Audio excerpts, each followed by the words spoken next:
Welcome to another video. आज का जो हमारा टॉपिक है physiological and the pharmacological action by the stimulation of beta adrenergic receptor. मतलब कि जब हम कोई एगोनिस्ट देंगे या फिजियोलॉजिकल एक्शन हो रहा है तो बीटा एड्रेनर्जिक रिसेप्टर के थ्रू कौन कौन से फंक्शंस होंगे। ठीक है जी। अब इसमें दो कैटेगरी हैं, बीटा 1 और बीटा 2। हमने पढ़ा था कि जो बीटा 1 एड्रेनर्जिक रिसेप्टर होते हैं वो 3 जगहों में मौजूद हैं, एक हार्ट पे, जक्स्ट्राग्लुमेरुलर अपैरेटस पे, एंड जो लाइपोसाइट्स होते हैं, एडिपोसाइट्स होते हैं, उन पे मॉडिफाइड बीटा 1 बीटा 3 मौजूद होते हैं। ठीक है, तो अब पहले हार्ट की कर लेते हैं कि हार्ट पे कौन से फंक्शंस होंगे। ठीक है, अब हमें पता है कि हार्ट पे जो बीटा 1 होते हैं वो कहाँ कहाँ मौजूद होते हैं, ऐसे नोड पे मौजूद होते हैं। ठीक है, एवी नोड पे मौजूद होते हैं। उसके अलावा पुरकिंजी सिस्टम पे मौजूद होते हैं, and the atrial and the ventricular myocardium पे ये मौजूद होते हैं। ठीक है जी।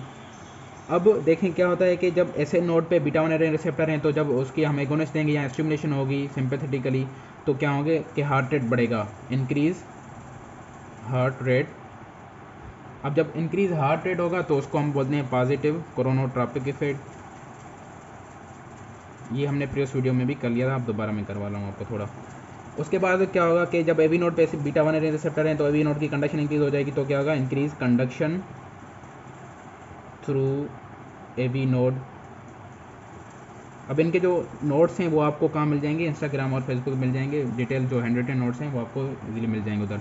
अब positive conduction through AV node है, उसको हम बोलते हैं positive dromotropic effect. Positive dromotropic effect, ये आपको ये जो है ना ये अल्फाज याद करने पड़ेंगे, क्रोनोट्रॉपिक, ड्रोमोट्रॉपिक, ये आपको CVS फार्माकोलॉजी में इधर बहुत काम आएंगे।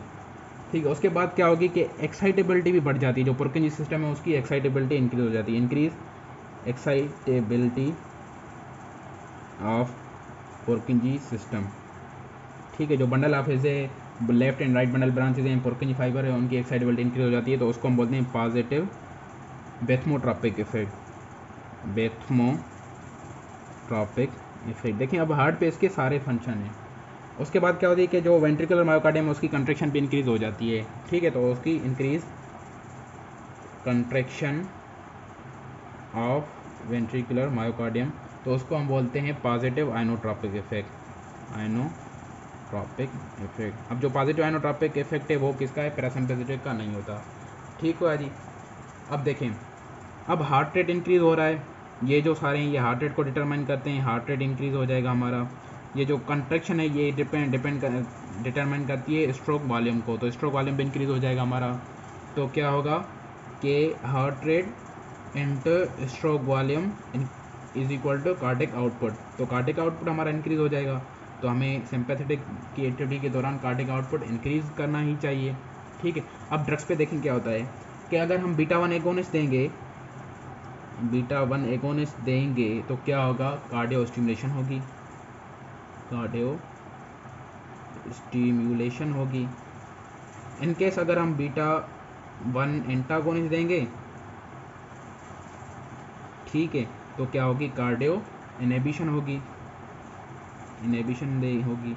अब देखें, जब कार्डियो इनहिबिशन होगी तो कार्डिक आउटपुट डिक्रीज हो जाएगा, जब कार्डिक आउटपुट डिक्रीज हो जाएगा तो मतलब हमारा सिस्टोलिक बीपी क्या होगा, डिक्रीज होगा। तो हम beta blockers as a good anti hypertensive use कर सकते हैं। ठीक हो गया जी, ये इधर आपको पता चल गया। फिर भी हम ड्रग्स पढ़ेंगे कौन कौन सी वो ब्लड प्रेशर यूज़ करने के लिए देते हैं हम।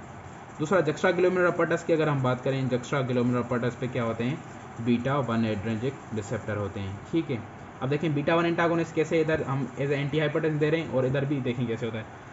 अब जो जक्स्ट्राग्लुमेरुलर अपैरेटस पे बीटा 1 एड्रेनर्जिक रिसेप्टर होते हैं, जब स्टिमुलेशन होगी तो उसमें क्या होता है कि रेनिन इंक्रीज होती है, रेनिन की प्रोडक्शन। अब रेनिन जब इंक्रीज होगी तो क्या होगा, एंजियोटेंसिनोजिन 1 बनेगा, मतलब एंजियोटेंसिनोजिन 1 को रेनिन तोड़ेगी एंजियोटेंसिन 1 में, फिर एंजियोटेंसिन 1 लिवर में जाएगा, एंजियोटेंसिनोजिन 2 बनेगा।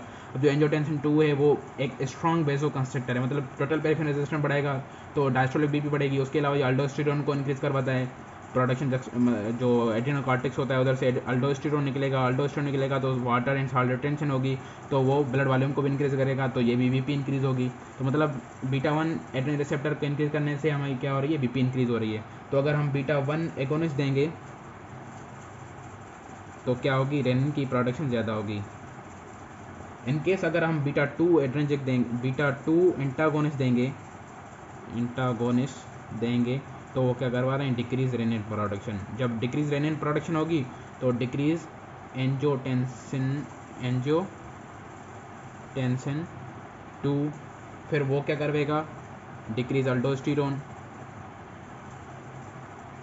ठीक है, अब ये सारे क्या होंगे कि ये ब्लड प्रेशर को मेंटेन करने के लिए हम यूज़ कर सकते हैं। तो जो बीटा ब्लॉकर्स होते हैं, बीटा ब्लॉकर्स स्पेसिफिकली जो बीटा 1 होते हैं, वो यूज़ होते हैं as a anti hypertensive agent, anti hypertensive agents. अब आपको पता चल रहा है, देखिए हम कैसे कर रहे हैं ये सारा कुछ। उसके अलावा बीटा 3 एक और जगह पे होते हैं, लास्टली लाइपोसाइट्स पे या एडिपोसाइट्स पे, लाइपोसाइट्स पे मॉडिफाइड बीटा 1 होते हैं जिनको हम बोलते हैं बीटा 3। अब ये क्या करवाते हैं, इंक्रीज लाइपोलाइसिस, अल्फा 2 भी होते हैं, वो डिक्रीज लाइपोलाइसिस करवाते हैं, ये इंक्रीज लाइपोलाइसिस करवाते हैं, मेनली ये होते हैं डोमिनेंट। ठीक है, उसके बाद बीटा 1 हमारे हो गए। उसके बाद हम बीटा 2 की अगर हम बात करें, जो बीटा 2 एड्रेनर्जिक रिसेप्टर हैं, तो वो क्या करवाते हैं, बीटा 2 एड्रेनर्जिक रिसेप्टर, इनकी स्टिमुलेशन होगी तो क्या क्या होगा। एक तो मेनली जो इसका इंपॉर्टेंट है वो ब्रोंक्योल्स पे क्या करवा रहा था, हमें पता है ब्रोंक्यो डायलेशन करवा रहा है, ब्रोंक्यो डायलेशन करवाता था।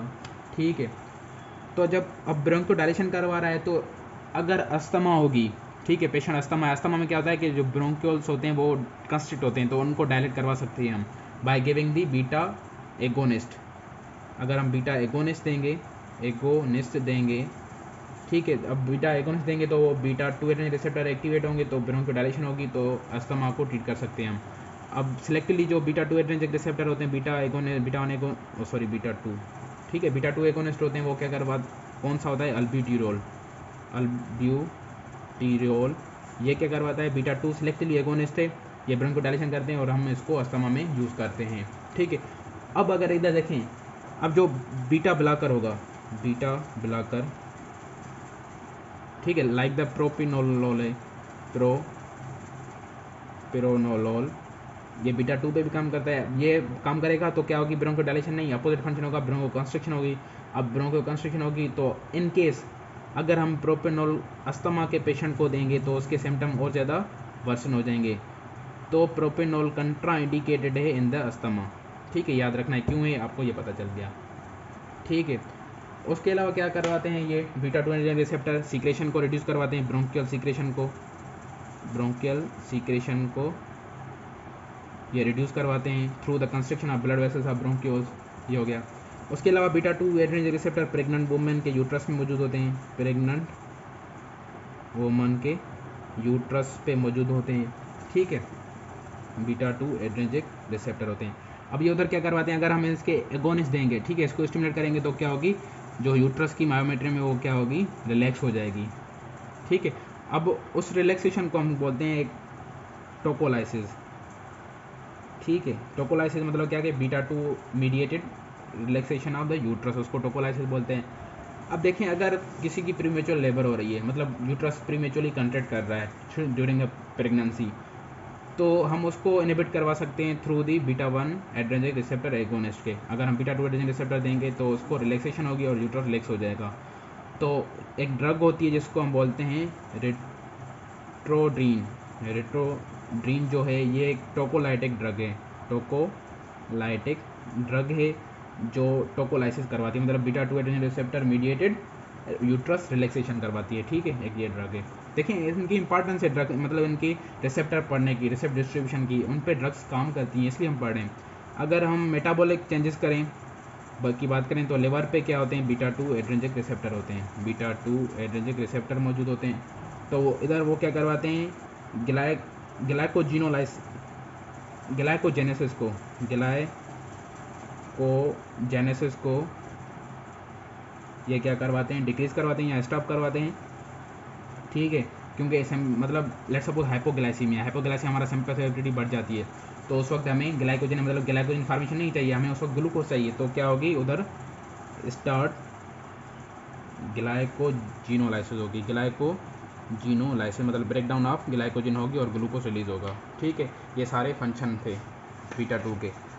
अब इधर वीडियो ख़त्म करते हैं। तो बीटा 1 भी हमने कर लिए, बीटा 2 भी कर ली हमने। बीटा 1 हार्ट पे थे और उसके अलावा एक्स्ट्राग्लोमेरुलर पे थे, लाइपोसाइट्स पे मेनली, जो एक्स्ट्राग्लोमेरुलर और हार्ट पे। तो आपको समझ में आ गया ये सारा काम कैसे हो रहा है। तो हम मतलब ब्लड प्रेशर को मेंटेन करने के लिए बीटा 1 ब्लॉकर क्यों देते हैं या बीटा ब्लॉकर्स क्यों देते हैं।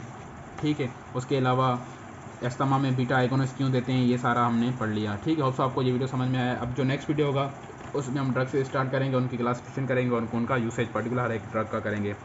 अभी अगर आपको ये सारे वीडियो समझ में आ गए हैं कॉन्सेप्चुअली, इनको आप कॉन्सेप्चुअली याद कर लें। ठीक है, अब यही होगा आगे, इन रिसेप्टर के फंक्शन होंगे, ये ड्रग देंगे, रिसेप्टर को काम करेगा, बीटा 1 पे काम करेंगे तो क्या क्या होगा, बस ये आपको याद होगा, आप फटाफट बता देंगे ये होगा। ठीक है, तो ये कॉन्सेप्चुअल है सारा, इसमें रट्टा लगाने की बात नहीं है। होप सो आपको ये वीडियो पसंद आए। अगर आपको पसंद आ रहा है तो आप चैनल को सब्सक्राइब कर दें, दोस्तों के साथ कर दें और लाइक भी दबा दें। तब तक के लिए अल्लाह हाफ़िज़।